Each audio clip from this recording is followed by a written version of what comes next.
আমরা আছি ঢাকার থেকে খানিকটা দূরে নারায়ণগঞ্জ বারোদিতে। বুঝতেই পারছেন, বারোদি যেমন লোকনাথ বাবার সমাধিস্থল, বারোদি দুই বাংলার অত্যন্ত প্রিয়, অত্যন্ত কাছের একজন মানুষ, প্রয়াত মুখ্যমন্ত্রী শ্রী জ্যোতি বসুর জন্মস্থান এবং পৈতৃক বসতবাড়ির ভিটে। এই সেই জায়গা। আমি এসে গেছি সোনারগাঁ বারোদি জ্যোতি বসু পাঠাগার। এসেই দেখতে পাবেন জায়গাটা একটু ফাঁকার ওপর। অনেক যে টুরিস্ট বা পর্যটনের ভিড় রয়েছে পর্যটকের তা নয়। যাওয়ার পথে অন্যান্য মানুষের বাড়ি পাশে পড়ে। ছোট্ট খালের মতো, নদীর মতনও রয়েছে কি একটা পুকুর। বেশ সুন্দর ওয়েদার, গাছের অনেক পাতা পড়ে রয়েছে। আমি এগিয়ে চলেছি প্রয়াত মুখ্যমন্ত্রী শ্রী জ্যোতি বসুর পৈতৃক বাড়ি, শ্রী নিশিকান্ত বসুর বাড়ি। ওনার বাবা ছিলেন বিলেত ফেরত ডাক্তার বারোদির। সেই বাড়িতে আমি আসছি। তার আগে ছোট্ট করে দেখাচ্ছি শ্রী জ্যোতি বসু স্মৃতি পাঠাগার এবং কনফারেন্স রুম তৈরি করে দিয়েছে সরকার। লাইব্রেরি,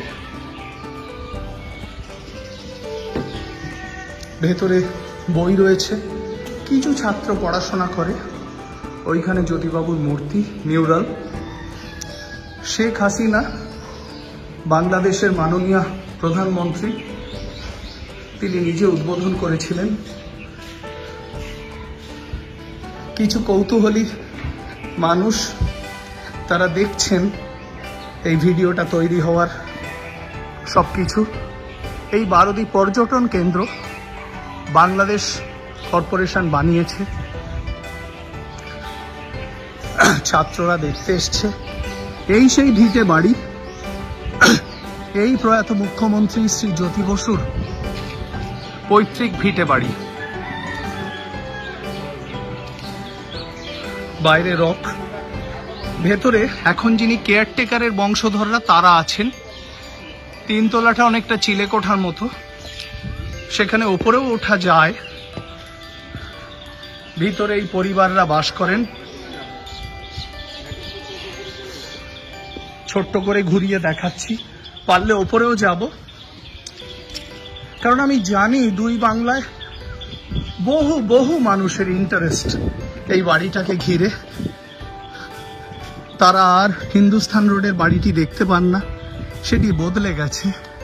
কলকাতায় তেমন আর স্মৃতি নেই। যা রয়ে গেছে সেটাই ঢাকা নারায়ণগঞ্জ বারোদিতেই পাবেন। সেই বাড়িতে বাইরে কেয়ারটেকারের স্ত্রী ছোট ছোট মুরগির চাল কি একটা শুকোচ্ছে বোধহয়, সর্ষে। এখানে অনেক ঘানি সর্ষে দেখেছি আমি। পাশে ছোট্ট পুকুর। আমি জিজ্ঞেস করেছিলাম বাড়িটার রক্ষণাবেক্ষণে সরকার টাকা দেয় কিনা। বলল মাঝে মাঝে দেয় যখন প্রয়োজন হয়। তবে বাড়িটা অনেকটা আগের মতোই আছে আর কি, খুব যে পরিবর্তন হয়েছে তা নয়। ওপরে ওঠার একটা জায়গা আছে। কোন দিক দিয়ে ওপরে ওঠে? চলো, আমায় নিয়ে চলো।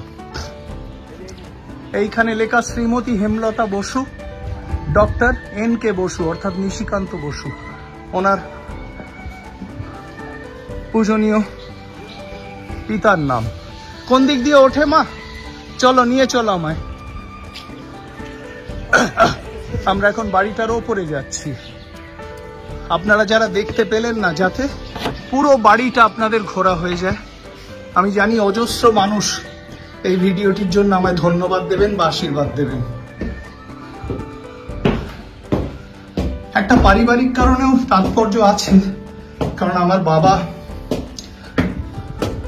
মুখ্যমন্ত্রী জ্যোতি বসুর সাথে 1948 সালে রাজবন্দী ছিলেন প্রেসিডেন্সি জেলে একই সময়। ওনারা বলছেন ভিতরে যান, ভেতরে এলাম। ইনি জ্যোতি বসুর বড় ভাই ডক্টর সৌরীন্দ্র কিরণ বসু। আচ্ছা, বেশ, ছবি তুললাম। এটা জ্যোতি বসুর আরেকটা ছবি। হ্যাঁ, এটা শ্রদ্ধা জ্ঞাপন। ওটা জ্যোতি বসুর ছোটবেলার ছবি। ওপরে রয়েছে। আমি আবার আসছি, এইগুলো ছবি তুলে নিয়ে যাব,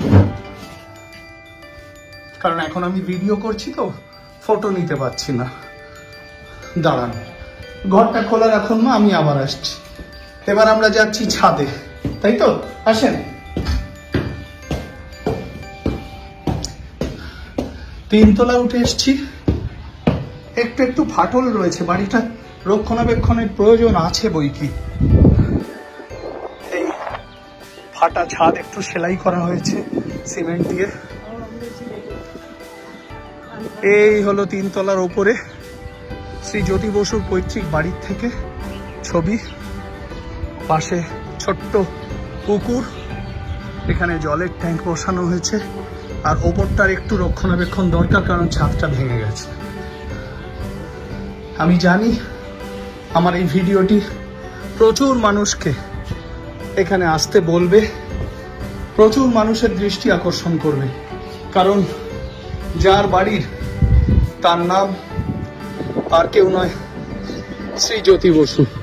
তুমি এটা একবার ধরো মা, এরম করে ধরো, ব্যাস, কিছু করো না, এরম ধরো, তাহলে সোজা ধরো, সোজা। হ্যাঁ, আমার ছবি উঠবে তাহলে। দেখতে পেলেন? 3 তলার ওপর থেকে বারোদি জেলা সোনারগাঁও, তো নারায়ণগঞ্জ জেলা বোধহয়, ঢাকার থেকে ঘন্টা 2 দূরে আছি আমরা। এবার আমার প্লেন ধরার তাড়া, তাই বেরিয়ে যাব।